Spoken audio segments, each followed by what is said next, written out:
మామూలు government school ఎంత చెత్తగా ఉంటాయో తెలుసు. సినిమాలో అదే ఉంది.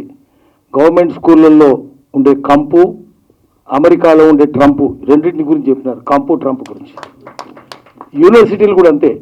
మామూలు ఉస్మానియా యూనివర్సిటీ, కాకతీయ యూనివర్సిటీ ఎట్లుంటుంది, ఢిల్లీలో సెంట్రల్ యూనివర్సిటీ ఎట్లుంటాయి, దానికి ఎంత డబ్బులు వస్తాయి యూజీసీ నుంచి, దీనికి ఎక్కడ వస్తాయి?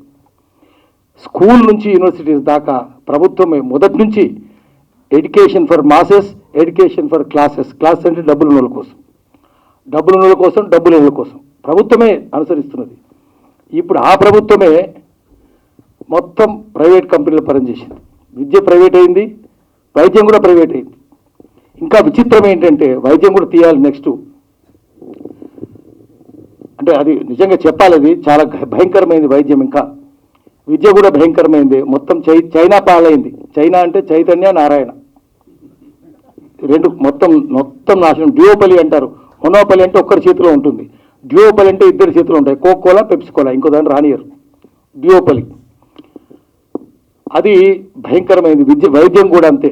ఎవరు చేరుతారు? మొత్తం చూసుకోండి. హైదరాబాద్లో హాస్పిటల్ అన్నీ ప్రైవేట్, గవర్నమెంట్ హాస్పిటల్ నాశనం చేస్తారు. అక్కడ సిటీ స్కాన్, ఆఖరికి మనం ఎయిమ్స్ చూద్దాం, బీబీ నగర్లో సెంట్రల్ గవర్నమెంట్ అంతంత పెద్ద బిల్డింగ్లు వస్తున్నాయి, అక్కడ సిటీ స్కాన్ లేదు, ఎక్స్రే లేదు, ఎంఆర్ఐ లేదు, ప్రైవేట్ బండి.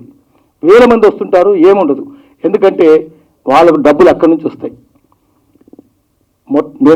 నెక్స్ట్ మీరు సినిమా తీయాల్సింది ఏంటంటే వైద్యో నారాయణో హరి. ఇప్పుడు అది కాదు, వైద్యో యమరాజ సహోదర. యమరాజు ప్రాణము తీసుకుపోతాడు, యమరాజు సహోదరుడు ప్రాణము ధనము రెండు తీసుకుపోతాడు. ఈ హాస్పిటల్ అన్నీ చూడడానికి ప్రైవేట్ లాగా కనిపిస్తాయి, కానీ అన్ని అమెరికన్ కార్పొరేట్ కంపెనీలు, అన్ని వాళ్ళ చేతుల్లోనే ఉన్నాయి.